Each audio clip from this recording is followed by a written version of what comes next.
نحمد ونصلی علی رسول الکریم اما بعد اعوذ باللہ من الشیطان الرجیم بسم اللہ الرحمن الرحیم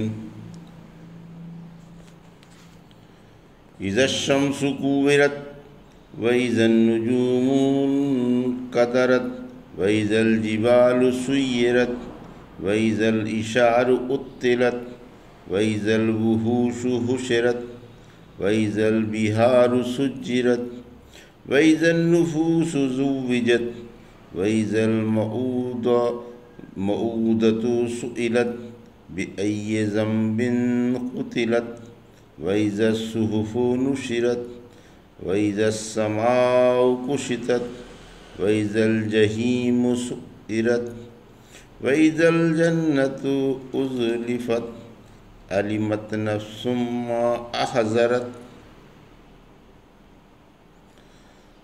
ابھی آپ نے سورہ تکویر کی آیت 1 سے 14 کی تلاوت سماعت فرمائی۔ بترتیب مصحف یہ 81ویں سورہ اور برترتیب نزول 8ویں اور مکی سورہ ہے۔ اس میں 29 آیتیں اور 1 رکوع۔ پیش ہے ان آیتوں کا ترجمہ اور تفسیر ابن کثیر سے۔ بسم اللہ الرحمن الرحیم۔ اذا الشمس كورت آیت 1، واذا النجوم انكدرت آیت 2، واذا الجبال سيرت آیت 3، واذا العشار عطلت آیت 4، واذا الوحوش حشرت آیت 5، واذا البحار سجرت آیت 6، واذا النفوس زوجت آیت 7، واذا الموءودة سئلت آیت 8، بأي ذنب قتلت آیت 9، وإذا الصحف نشرت آیت 10، وإذا السماء كشطت آیت 11، وإذا الجحيم سعرت آیت 12، وإذا الجنة أزلفت آیت 13، علمت نفس ما أحضرت آیت 14۔ ترجمہ۔ میں اللہ کے نام سے شروع کرتا ہوں جو بڑا ہی مہربان و شفیق ہے۔ جب سورج بے نور کر دیا جائے گا، اور جب تارے جھڑ جائیں گے، اور جب پہاڑ چلائے جائیں گے، اور جب پورے دنوں کی اونٹنیاں چھوڑ دی جائیں گی، اور جب جنگلی جانور اکٹھے کر دیے جائیں گے، اور جب دریا بھڑکا دیے جائیں گے، اور جب قسم قسم کے لوگ ملا دیے جائیں گے، اور جب زندہ گاڑی ہوئی بچیوں سے پوچھا جائے گا کہ کس گناہ پر ماری گئی تھی، اور جب اعمال نامے کھول دیے جائیں گے، اور جب آسمان کھول دیا جائے گا، اور جب دوزخ سلگائی جائے گی، اور جب جنت قریب لائی جائے گی، تو ہر شخص اپنے لائے ہوئے عمل جان لے گا۔ یہ تھا ترجمہ سورہ تکویر کی آیت 1 سے 14 کا تفسیر۔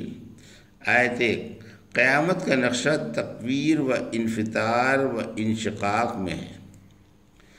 رحمت عالم صلی اللہ علیہ وسلم نے فرمایا، اگر کوئی اپنی آنکھوں سے قیامت دیکھنا چاہے تو سورہ تکویر، سورہ انفطار اور سورہ انشقاق پڑھے۔ تارے لپیٹ کر پھینک دیے جائیں گے، سورج لپیٹ کر اوندھا کر کے زمین پر پھینک دیا جائے گا۔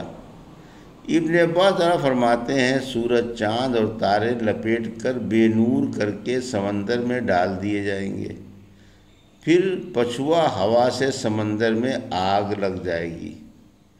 قیامت کے بے پناہ قیامت خیز اور ہول انگیز شعلے ہوں گے جو تمام دنیا کو اپنی لپیٹ میں لے لیں گے۔ ایک حدیث میں ہے کہ سورج لپیٹ کر جہنم میں ڈال دیا جائے گا۔ قیامت کے دن سورج اور چاند لپیٹ لیے جائیں گے، یعنی بے نور ہو جائیں گے۔ آیت 2، قبل از قیامت 6 نشانیاں۔ ابی بن کعب کہتے ہیں کہ قیامت سے پہلے 6 نشانیاں ظاہر ہوں گی۔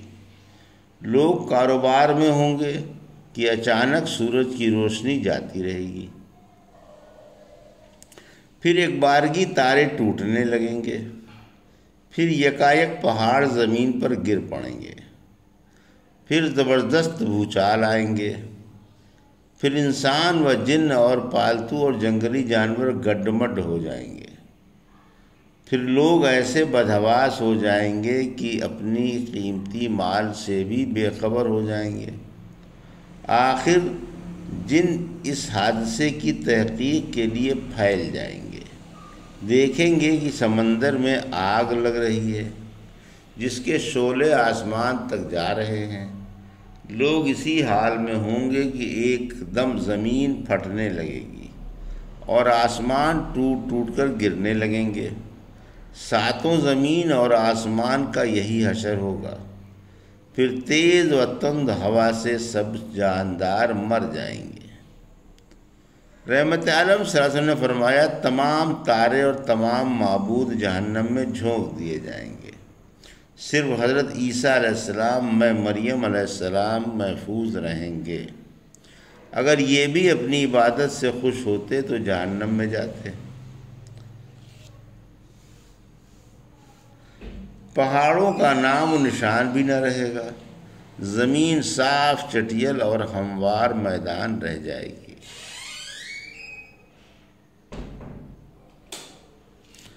آیت 4، عالم بدحواسی، عربوں کا پیارا اور قیمتی مال پورے دنوں کی اونٹنیاں ہیں، اس وقت یہ مال بھی چھوڑ دیا جائے گا۔ گھبراہٹ میں و پریشانی میں محبوب مال کا بھی ہوش نہ رہے گا۔ پتے پانی ہوں گے اور کلیجہ منہ کو آئیں گے۔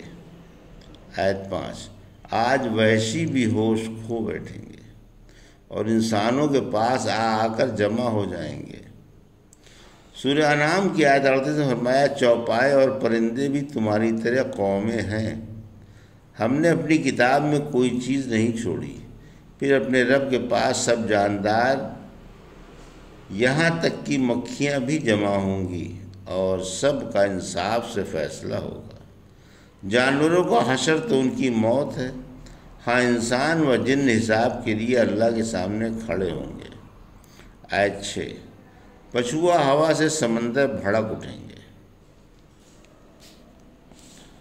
آیت 7، تزویج نفوس کی تفسیر۔ فرمایا، احشر الذین، سورہ صافات کی آیت 22 میں ظالموں کو اور ان کے جوڑوں کو یعنی ان جیسوں کو جمع کر لو۔ حدیث میں ہے، ہر شخص کا اس قوم کے ساتھ حشر ہوگا جو اس قوم سے عمل کرتا ہوگا۔ سورہ واقعہ کی آیت 56 میں فرمایا، سورہ واقعہ کی آیت 7 اور 8 میں فرمایا، تم 3 حصوں میں بٹ جاؤ گے، بعض کے سیدھے ہاتھ میں اعمال نامے ہوں گے اور بعض کے بائیں ہاتھ میں، اور کچھ سبقت کرنے والے ہوں گے۔ ایک دفعہ عمر رضی اللہ عنہ نے خطبے میں یہ آیت پڑھ کر فرمایا، ہر جماعت اپنے جیسوں سے مل جائے گی۔ ایک روایت میں ہے، ایک جیسے عمل والے یا تو جنت میں ساتھ ساتھ رہیں گے یا جہنم میں۔ عمر رضی اللہ عنہ سے اس کا مطلب پوچھا گیا تو فرمایا، نیک نیکوں کے سے اور بد بدوں سے مل جائیں گے۔ ایک دفعہ فاروق رضی اللہ عنہ نے اس کی تفسیر صحابہ سے پوچھی، صحابہ خاموش رہے۔ فرمایا، انسان کا جوڑا جنت و جہنم میں اسی جیسا ہوگا۔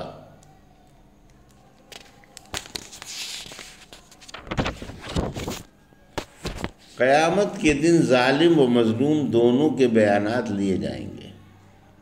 آیت 8-9، جاہلیت میں بچیوں کو آر کی وجہ سے زندہ گاڑ دیا کرتے تھے۔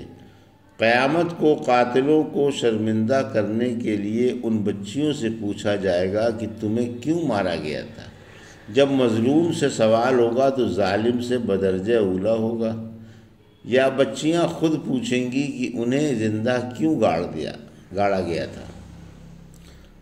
عزل کا حکم۔ رحمت عالم صلی اللہ علیہ وسلم فرماتے ہیں، میں نے چاہا کہ لوگوں کو حمل و رضاعت کی حالت میں صحبت سے روک دوں، لیکن روم و فارس والے ایسا کرتے ہیں جس سے ان کی اولاد کو کوئی نقصان نہیں پہنچتا۔ صحابہ نے عزل کے بارے میں پوچھا تو فرمایا، وہ چھپ کر زندہ گاڑنا ہے۔ بچوں کو زندہ گاڑنے کے گناہ کی تلافی۔ قیس بن عاصم رضی اللہ عنہ پوچھتے ہیں میں نے جاہلیت میں بچیوں کو زندہ گاڑا ہے، کیا کروں؟ فرمایا ہر بچی کے بدلے ایک غلام آزاد کر۔ بولے میرے پاس غلام نہیں ہے۔ فرمایا تو ہر ایک کے بدلے ایک اونٹ کی قربانی کر۔ ایک روایت میں ہے میں نے 8 اور ایک روایت میں ہے 12-13 بچیاں زندہ گاڑی ہیں۔ فرمایا ان کی تعداد کے مطابق غلام آزاد کر۔ چنانچہ انہوں نے حسب تعداد غلام آزاد کیے۔ دوسرے سال 100 اونٹ لے کر آئے کہ یہ میری قوم کا صدقہ ہے، جو اس کے بدلے میں ہے جو میں نے مسلمانوں کے ساتھ کیا تھا۔ علی رضی اللہ عنہ کہتے ہیں ہم نے ان کا نام قیسیہ رکھ لیا تھا اور انہیں چرانے لے جایا کرتے تھے۔ آیت 10 اعمال نامے۔ پھر اعمال نامے بانٹے جائیں گے، کسی کو سیدھے ہاتھ میں سامنے سے اور کسی کو الٹے ہاتھ میں پیچھے سے ملیں گے۔ اے انسان آج تو جو لکھوا رہا ہے یہ لپیٹ لیا جائے گا، پھر یہی کھول کر کل تیرے ہاتھ میں دے دیا جائے گا، لہٰذا آج ہی سوچ سمجھ کر لکھوا۔ آیت 11 یعنی بے نور و برباد کر دیا جائے گا۔ آیت 12 جہنم اللہ کے قہر اور بندوں کے گناہوں کی وجہ سے شعلے مار رہی ہوگی۔ آیت 13 جنت اہل جنت کے پاس کر دی جائے گی۔ آیت 14 عملوں کے پھل۔ تب ہر شخص جان لے گا کہ اس نے دنیا میں کیسے عمل کیے تھے، زندگی بھر کا کیا دھرا سامنے ہوگا۔ فرمایا سورہ آل عمران کی آیت 30 میں جس دن ہر شخص اپنے کیے ہوئے عمل پا لے گا، نیک ہے تو سامنے دیکھ لے گا اور بد ہے تو تمنا کرے گا کہ اس کے اور ان کے درمیان بہت دوری ہوتی۔ سورہ قیامت کی آیت 13 میں فرمایا اس دن انسان کو اس کے تمام اگلے پچھلے عملوں سے مطلع کر دیا جائے گا۔ عمر رضی اللہ عنہ یہ سورت سنتے رہے، پھر فرمایا اچھا یہ تمام باتیں اس لیے بیان کی ہیں، یعنی یہ اوپر کی تمام قسموں کا جواب ہے۔ یہ تھا سورۃ تکویر کی آیت 1 سے 14 کا ترجمہ اور تفسیر جو ابھی آپ نے سماعت فرمائی۔ بارک اللہ لی و لکم فی القرآن الحکیم ونفعنی وإیاکم بآیات الذکر الحکیم۔